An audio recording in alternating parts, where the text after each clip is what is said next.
Hey, it's Edward McEachern. I'm the Chief Medical Officer at PacificSource Health Plans, and we're with you today with one of my favorite people, Dr. Mike Franz. He's Medical Director for Behavioral Health here at PacificSource, but probably more than that, he's a rare and special asset for our community and members. Welcome, Mike. Thanks, Edward. Great to be here. Would you tell us a little bit about your background? And today we'll be talking about how to work with kids when they stub their toe on some of the current things like Ukraine, global warming, COVID, other things like that. You bet. Yeah. So I am the Medical Director of Behavioral Health here at PacificSource for our enterprise. But I also continue to do some clinical work. I'm a child psychiatrist, and on Fridays I get to consult to a couple of pediatric primary care clinics in the morning, and then I see kids in the afternoon that are my own patients, and some work with the community mental health center locally. And as you know, I also like to dabble specifically in some integration work and bring that to the company as well. It's really appreciated, not only your clinical work, but also the administrative work you do in service of our members and patients. So, Mike, this world has kind of gotten crazy in the last little bit here. It started out a couple of years ago, getting nutty with COVID, and kind of gotten more and more crazy with things that produce anxiety, with the war in Ukraine and global warming and a bunch of stuff that we could all worry about. And I wondered if you could help us today think a little bit about how to talk to kids when these tough things come up, or that you see them kind of worrying them and they're not talking about it. Sure. Yeah, I think my first tip would be really to try to understand, where they're getting their news from, and to try to be present as possible for that. So one way that we try to do it in our own home is to make sure that we don't have the TV on a cable news channel that's droning throughout the afternoon or evening, but really limit that access, and where it's appropriate to try to control that so that it's appropriate for our children. We have a 10-year-old and a 15-year-old at home, so we do that differently for each of them. For example, they access the internet on their various devices. And for one, we may limit the content a little bit more and provide some additional supervision. And for the older child, a little bit less of that. That's great. So understand and make sure it's appropriate, the content that they curate and consume.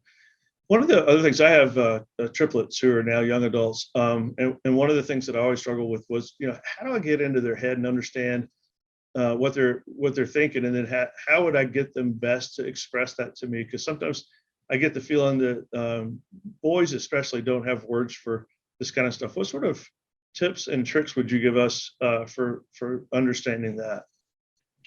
So I think it's really important that we ask them what they've heard and how they feel about it.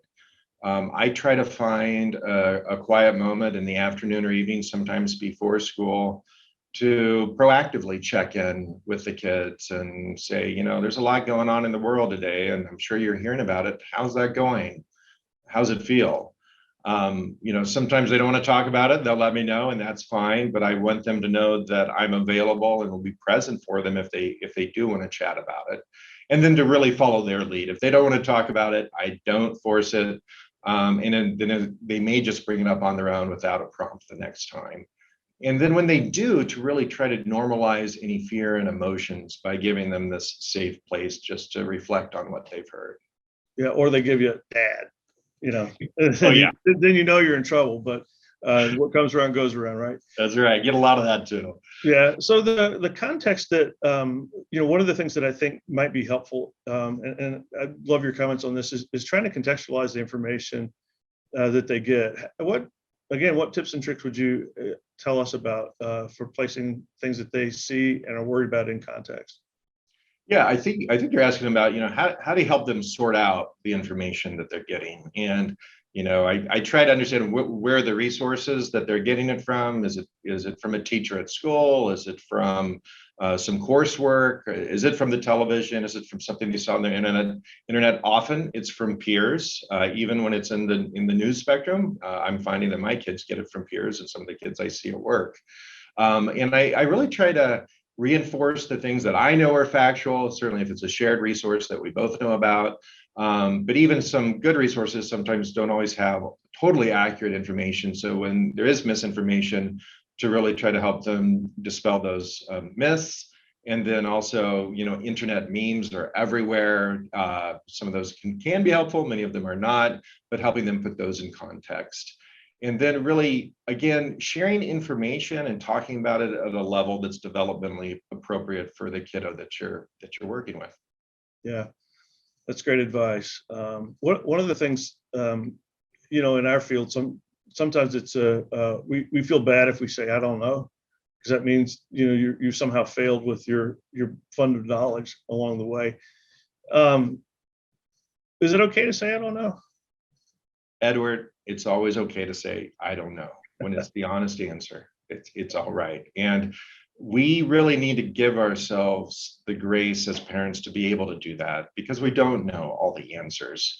And often it's that honesty and transparency and just fully being present with our kids that they sense when we share that, rather than trying to make it up or give them an answer that's not going to be all that helpful. Now, sometimes it's appropriate to say, I don't know, but let me look into it, and I'm going to try to learn more so I can help you with that in a follow-up.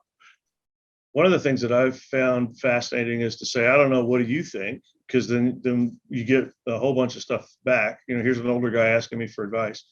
And the other one is, hey, I don't know, but let's go find out. Let's you and me do it together. Is that a good way to go at it? Edward, you're sounding like a child psychiatrist. Both those tactics are very, very appropriate.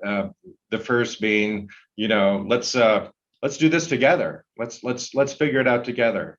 And the other one, just showing some humility and just saying, we'll take it a step at a time. Perfect. Well, Mike, I appreciate the conversation here. What other advice would you give us? Well, I'm going to quote the late, great Fred Rogers. I read this quote recently and thought about using it today because it's very applicable to this discussion. And I think he says it as well as anyone. Anything that's human is mentionable, and anything that is mentionable can be more manageable. When we can talk about our feelings, they become less overwhelming, less upsetting, and less scary. Wise words from Mr. Rogers. I love Mr. Rogers. Mike, thanks tons for the time today. I really appreciate the advice. Again, Edward McEachern, Chief Medical Officer at PacificSource. If this has been helpful, share it around. Thanks so much. Thank you.